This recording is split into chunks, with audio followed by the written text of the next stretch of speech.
This is that one. Oh.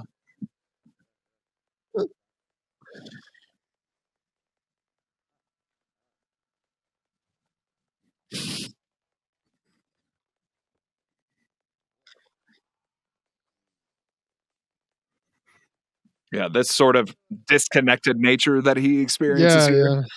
Extraordinary. It's like he doesn't want to be there. You know?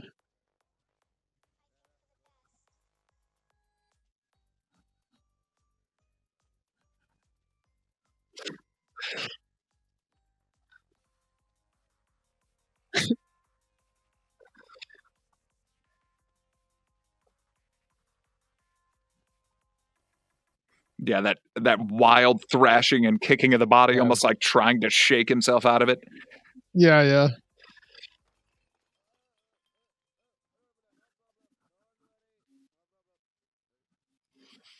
It's like when nothing else works, just do this.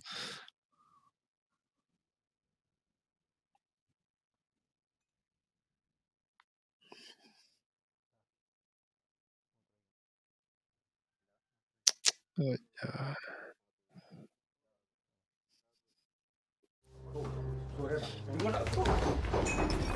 Oh, yeah.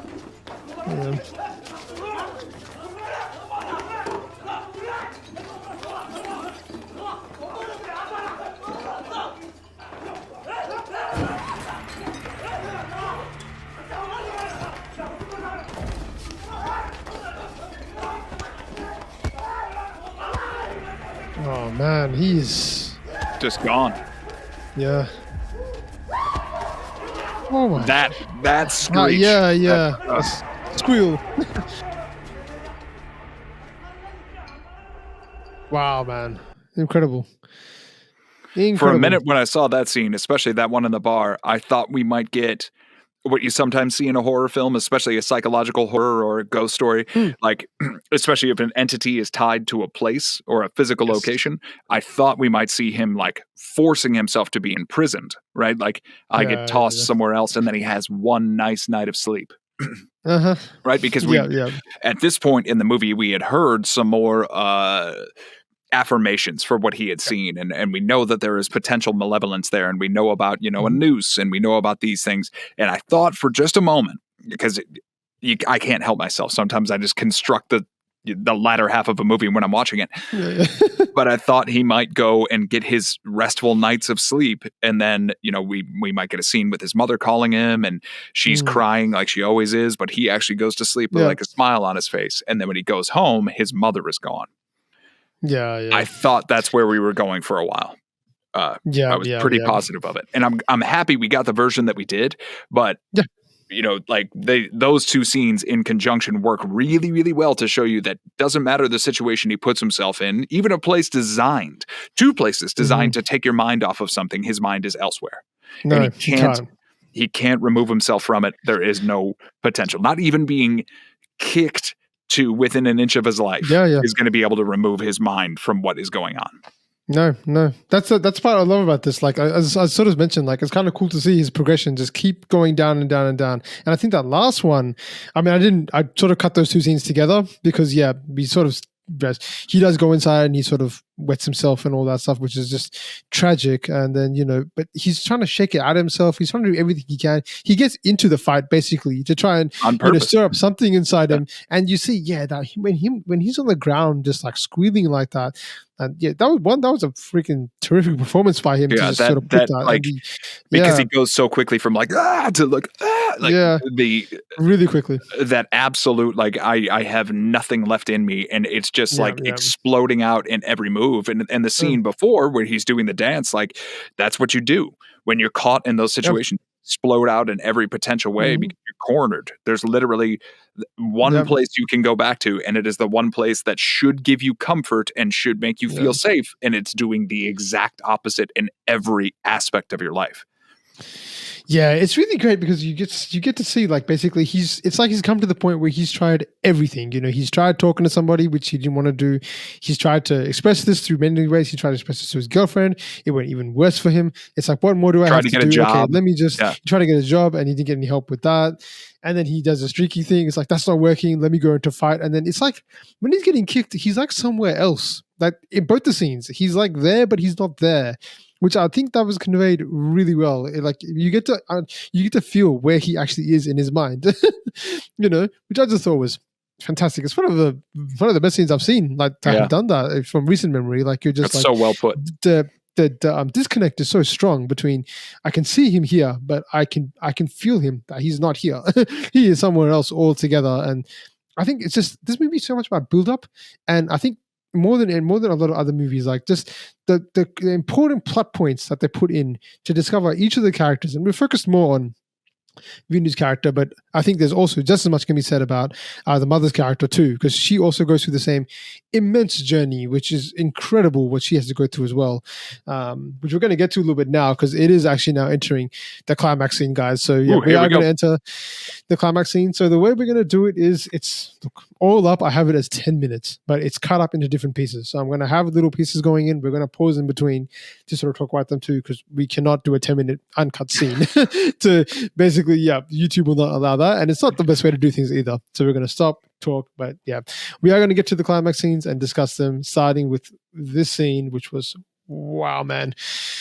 Let me check it out.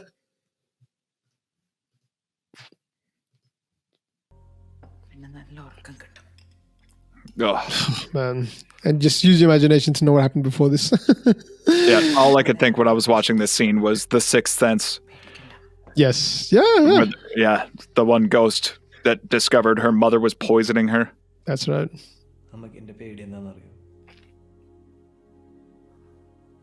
The table scene once again.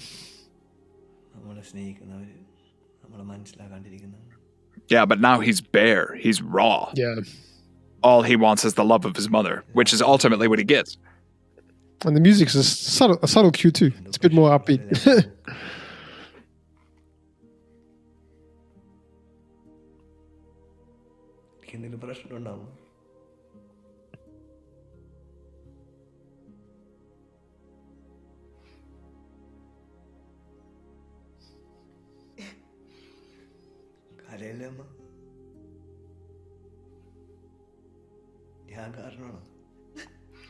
Oh, man. And her subtlety here, and the way that she had been amazing. Like wailing earlier on in the movie, right? Yeah. When she's in her grief.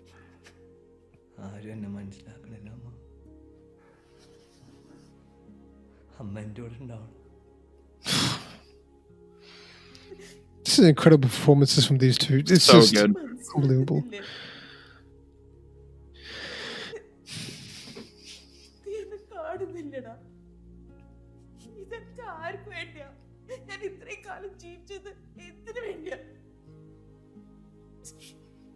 That's the whole thing. Both of them just want to be seen. And they're both just right there together, but they're not seeing each other. And every circumstance in their life had worked to rip them a little bit apart. Yes. You know? Yeah. Oh, like he's the living embodiment of her dead husband. Yeah. And she is the daughter of the grandmother that is gone, and she was also the wife of the father that he lost. Like, yeah. It's a perfect storm.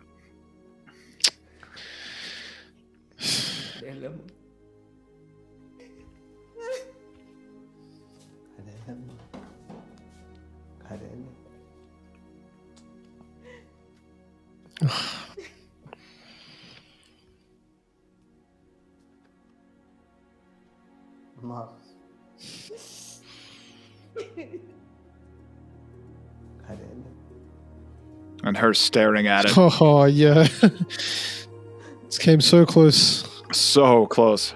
Yeah.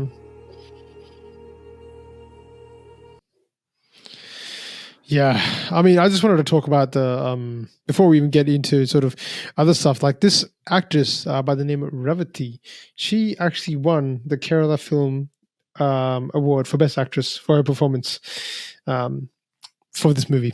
For this, it makes all the sense of the world, especially as you get to the individual scenes with the therapist, the first 2 or 3, and then you get that scene where there's the man who was sitting there when the therapist previously had done, it's everything that happened with Venu, but we see it from the mother's side now. But also oh my God, when she's in the room teaching the children, and we have been teed up a few times, and she just grabs that instrument and breaks the nose of the kid. Like, the subtleties, the things that we hear of her wailing in the background when she's like deep in her grief, but the subtlety of how she withstands and weathers the moments. And it's just, it was so good. So good. And her eyes, like, it's all about those subtle racking sobs and absorbing information as blows are being traded one after the other between them. It's all accusation, and you ruined my life. I ruined your life. You ruined my life. You can't ruin my life worse than your. And like, these are horrifying conversations that you have with people that stick with you for months and years. And they are having multiple conversations like this in the span of, let's say, a month. From when the movie picks up, I don't know, that's an arbitrary number, but somewhere around there. So to get to this scene where she was this close to doing something so unconscionable, to finally just having a kind of heart-to-heart conversation instead. And that was my first clue that we might get a happier ending. Not to say that it's necessarily happy, but the potential of something happy, because that was the first time it didn't get fed. And I think that's our inciting incident for why the glass eventually moves. Definitely. That's sort of, but what I really liked about this actress's performance, Revathi, is like, we talked about the sort of transformation that Venu sort of goes through, and like he's just sort of all on the decline until this point. Her attitude towards her son changes so much throughout this movie, I feel like, because at the start we see she almost hates this guy. Like, she has so much disdain, and man, there were some pretty tough conversations, and even I would say unreasonable things that she was sort of saying to him, and sort of keeping like control of him and possession of him. Definitely not understanding. Definitely things that, look, it's a lot of like, son mother relationships will have that kind of stuff, that tension that's definitely there between, like, fighting for your own freedom and the mother wanting to keep you, to yourself. And you see that highlighted even more because of all the stress that she's gone through. But I mean, at the start, she's somebody that's just like dealing with her own emotions and then trying to also find a way to sort of be with his son, because he's all that she has. And later on, I love it because, like, I think the point is when they bring the counselor in, it's like they almost have something to bond over. Like they both have a counselor or something like that, so they have something in common at least, and that really unifies them even more, as we see later on, sort of with the final scene, which is, that sort of shared experience they have as well.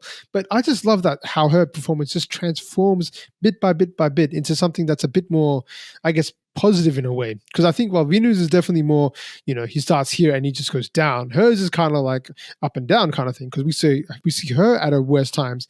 That scene you mentioned with the bat or whatever it was, the instrument where she hits a kid or creates a fuss or something like that. That was like one of her worst times. And then we see her slowly lifting back up, with the, she's trying to help her son. She's not trying to be dismissive of him like the other ones. Her attitude towards her son is much better than the counselors or the other. I'm not sure who the other character was. That man, was he like an uncle or something, or like a brother? So I was a little confused about that as well. Turns out it's an uncle. So it was her. It's an uncle. Yeah. Okay. Yeah. Her brother. It's the dad's brother. The dad's brother. Yeah. That's right. Yeah. So I guess Venu's in-laws, not in-laws, sorry, his uncles and stuff like that. But yeah, so, her attitude towards like the son is like the most supportive that we see from anyone, but it's still not what it should be. And that's what makes that scene so good, by, Venu just basically saying, like, no one understands me. Shouldn't you understand me at least? And you see the tension that she sort of expresses why she can't, and it's just like they're pouring the hearts out. That's what you have to do sometimes to let it all out. And it works out for the better. But yeah, she was fantastic. She was phenomenal in this movie. And I just think, we could have definitely done scene reactions following her story, but I've just chosen to go this other direction. But it was just equally as good, man. It was fantastic. It's so good. Well, I mean, the movie doesn't get to be the movie without the two of them, right? So whichever age you find yourself in, whichever bracket you find yourself in, whichever gender you find yourself in, you're going to assign yourself to one of these two characters, and their journeys are equally going to be profound, especially by the time we get to what we're about to see. I have nothing more to say other than that. You just wrapped it up so beautifully. It is really a two-person show, and I think for the first like half an hour, it's like her story almost. Like he's not really involved so much, and then he kind of takes over. But like it's fantastic. But let's get on to the big bad climax, and it's not the whole thing in one shot, guys. It's going to be like a bit cut up, but I'm hoping it's going to get across the essence of what we're feeling, and we'll fill in the gaps when we're discussing as well. But let's do this epic final scene, man.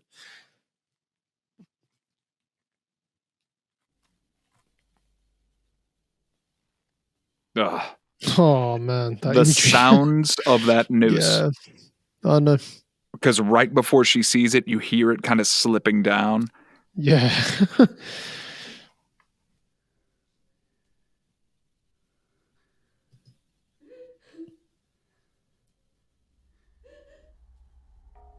Oh, that's just... Oh my god. Such a brilliant maneuver to never have anyone in sharp focus. No. That high pitch. Oh God.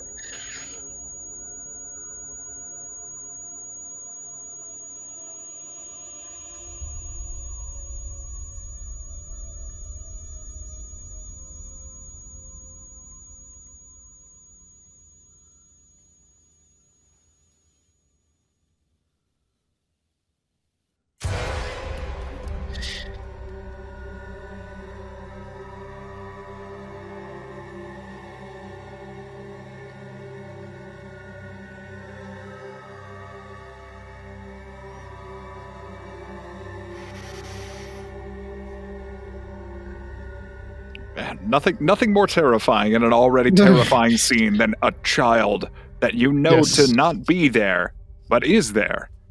Yep. Oh. And that easily, that arm reach. Yeah. That was the most effective moment in the movie for me. In terms of a visual, like, that is the mother being the mother. That's the mother being the one that you know she'll be after the movie is done. Right there. Exactly right. Like, it's just like, this is the start of what's sort of to come ahead. But I mean, like, I got to give a special mention. Like, it's like, they've teased us with the cinematography of how good it was. I think it was like, almost like he brought out all the bag of tricks in this final scene. It seemed like it's just like, there was that one jump scare, which there's not too many of them in this movie, and they're used very effectively when they are used. But look at the expressions. You can barely even see, what's going on, but there's enough lighting for you to just be able to tell the half face is enough for you to have the fear of what's going on. And that's what's so good about this. And that's what LJP does so efficiently too. Yes. Like, utilizing the lighting so well, and you never see like distinct figures. With the child is about the closest you get. Right, because even in that scene with the child running through the kitchen there, you kind of get a sense more of individual arms and legs, and then something we see here a little bit more. But the fact that the other two presences are never like defined, they're never outlined, and that's a really smart choice. Because if I remember correctly, when we go visit the owner of the home, who was the father of the man who hung himself and killed the two people, he says that they built the home. So whatever presence was there was in the soil, right? Like it's there, or it could exist in some other way. That's just how I read the situation. So whatever it is that's potentially most terrifying to whoever inhabits the home is the form that it would take. Yeah. Right. Because whatever it was that drove the person before, because it's always, it keeps coming back to the noose, and the other person we saw who had survived, it's just that haunted look in the eyes. And I think that's kind of one of the more, it's not necessarily terrifying, but it is kind of a universal truth. Like, sometimes you go into a home and there is something in the air about it that doesn't feel right to you. And to express it this way is so smart. So smart and so visually engaging. Yeah, no, and the point you brought up, like, it got me thinking, like, because there is a few conversations they have around. It's just a home, like, you know, like it's that everyone lives in a home. Every home has its own story.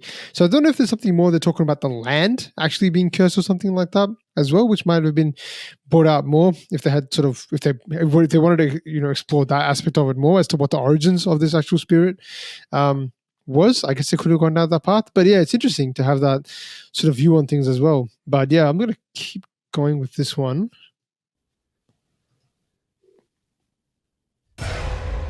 Oh boy, man. And then yeah, that hit. Yeah. Slow motion zoom. Oh, the 3.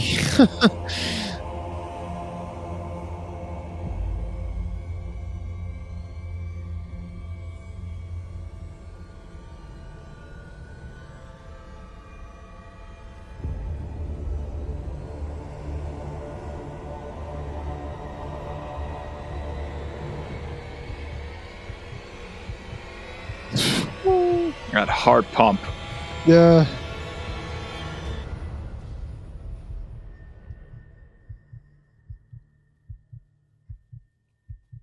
The silence and just the heartbeat. Beautiful. Oh. Man. And this is another thing I like about it. It's the house or whatever the presence is. Yes. Challenging them to do it themselves. Whatever it is, you have to do it yourself. Correct. Because that scene where they're locked in the room and like the door is getting pounded and then it just opens the door. Yeah. Like there are sounds that sound like a noose. Like it is just inviting you to end your own life. It's inviting you to hurt the people around you.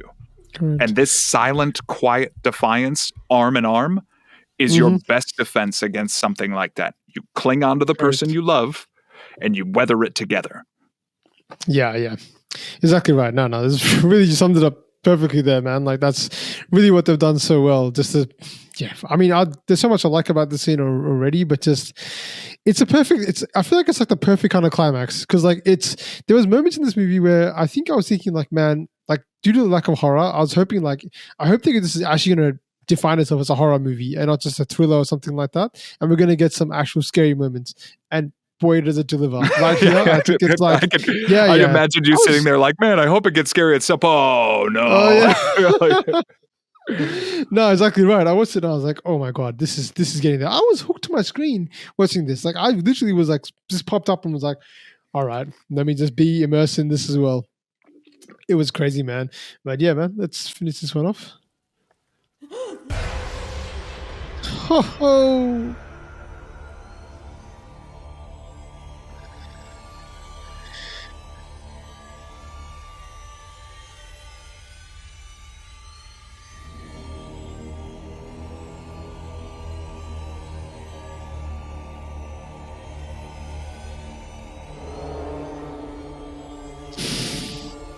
That shadow.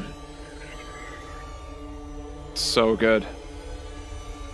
And that was the one moment. So every other moment in this movie with that hallway shot almost that exact same way, I was looking for a shadow like that. Yeah. And the fact that we don't get it until here at the end, where the mother is fully in it with Venu.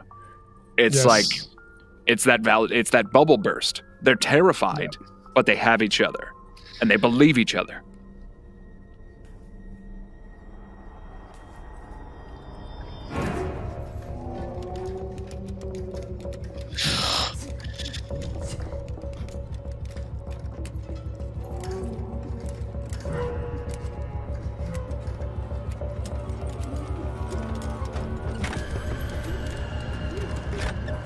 Well,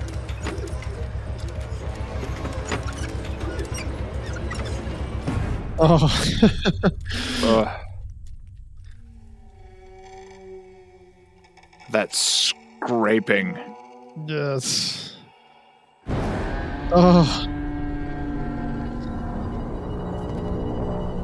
Face says it all.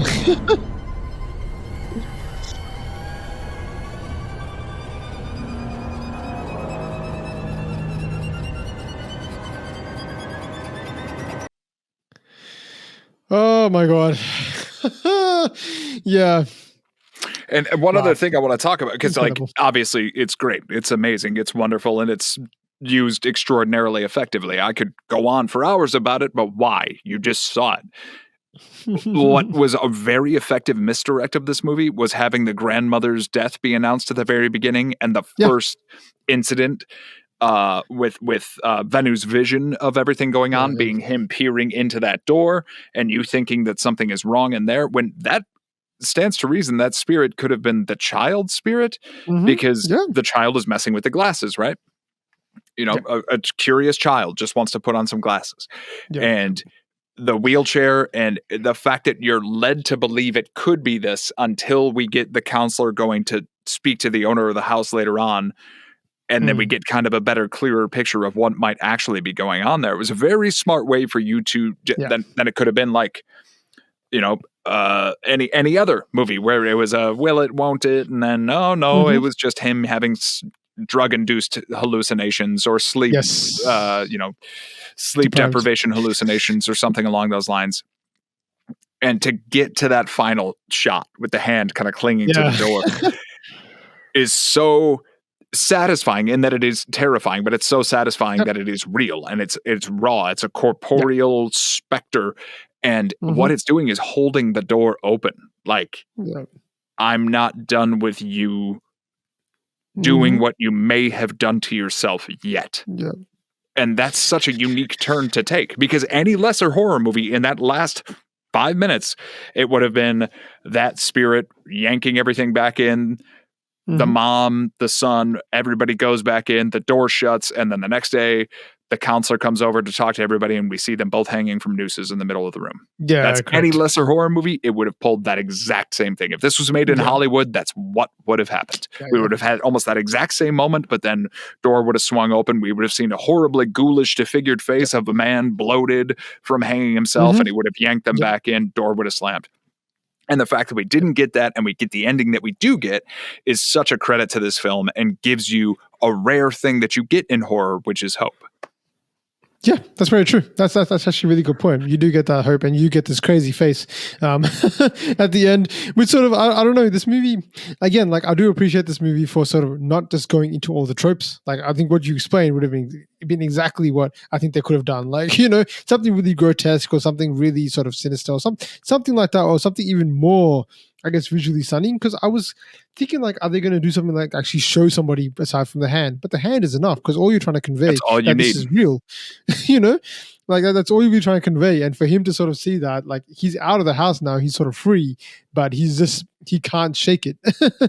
So I just think it's really well done. It's I like, you know, horror movies that don't necessarily take, you know, the tropes and do stuff that's been done before. And I think this is a refreshing horror movie. I can say that much. This is really, really refreshing. And you are right. Like, it does play a lot of the games that we don't exactly know what's going on. There's a huge sense of mystery throughout this movie. Like, you know, whether it's at the start, is this actually real or not?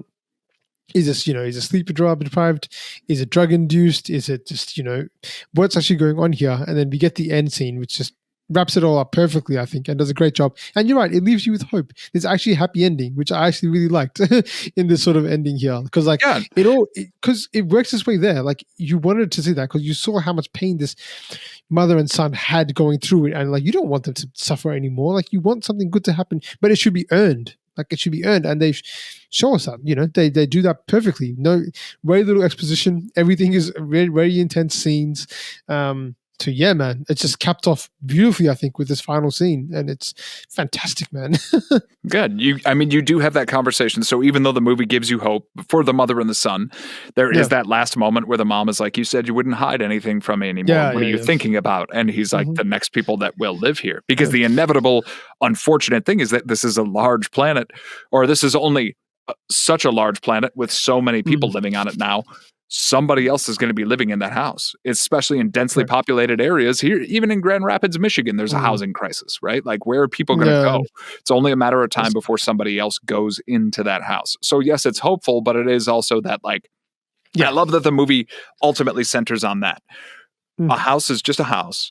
unless you have issues and unless some things pop up and unless sometimes it is actually haunted. Whether or not that's haunted with your own personal demons is going to be up to you. You know, like it just was a really cool way to do what horror can do really well, which is leave things vague enough while clearly painting the picture that something did happen.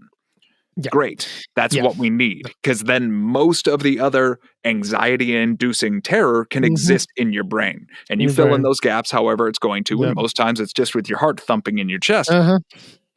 But when we're looking at horror as a genre, this is definitely indicative of a trend that Hollywood has been doing as well, right? Like movies like The Witch and Hereditary and Midsommar and The Lighthouse. Like there are a lot of other explorations in this genre that are less reliant on jump scares, gore, slashers, things like that. Those are still fun, and there's a lot of great conventions. But you brought up an excellent point earlier that like a movie that is just an exercise in genre may lose its luster. For instance, a lot of comedies, you stop laughing about halfway through because you're like, I get it. I get the joke. Whether consciously or not, you just kind of sit there and at one point you're not laughing out loud. You're like, you know, like you've seen it. And the same thing happens in some other horror genres. And it was really nice to, even though this entire movie was dour, verging on grim the entire time, the expression that it took and the different perspectives of the lens of the mother going to the son was enough to keep it very fresh throughout the entire, again, wonderfully 1 hour, 40-minute runtime. And I, just like we do with some of the best movies that we watch, never looked at the phone, never got distracted, glued to the screen, and got delivered an incredible climax, wonderful performances, excellent music, and it immediately makes me want to go back and watch it again, having rewatched some of these scenes, just like, wow, all right, is there other stuff that teed it up that there must be more foreshadowing to specific instances throughout? I would think so, yeah. I would definitely think so. Even watching this again, I was seeing references to things I was not picking up on the first time. So, I mean, you sort of mentioned that point about how it just lives up here, and that's sort of what's happened to this movie, and I think that's why it's got such a strong following, because people are like blown away by it. A lot of the time, even like that happened when we were exploring LJP as well, like a lot of the time too. Like his movies are the kind of movies that just stick with you for the same reason. And I do see elements of that in here as well, to be honest. So that is sort of transferring a little bit from what I'm seeing too. But overall, man, this was an absolute delight to sort of rewatch this movie. It was so much fun. It was a great movie. I really enjoyed it. Guys, in the comment section, if you saw this movie in cinema, what was this experience like? Please tell us. That would have been crazy if you saw. If anyone out there has seen this movie in the cinemas, like that climax scene, just tell me what it was like then, because that would have just been something else, man. That's what I'm thinking, man. Yeah. Like so many of the other movies that we watch, obviously these are big fans of movies, so they include scenes of people watching movies in these movies, right? And you see these theaters and they're packed and there's all these people and it's a communal experience. We love it, right? And if you're sitting in that theater, I got to imagine everyone was just electric with energy. Yeah. Of course. And I'd love to hear about it. At the end, we're just walking up, being like, "Oh my god, what did we just watch?" Oh my god, whoa. yeah. Let us know in the comments, guys. Doug, this has been absolutely awesome, like always, and we'll definitely make sure to do this again sometime soon. So absolutely, yeah. I don't know why my camera lost focus there for a second, but thanks as always, folks. Please hit us with those comments. I adore those comments. Please do. Do it.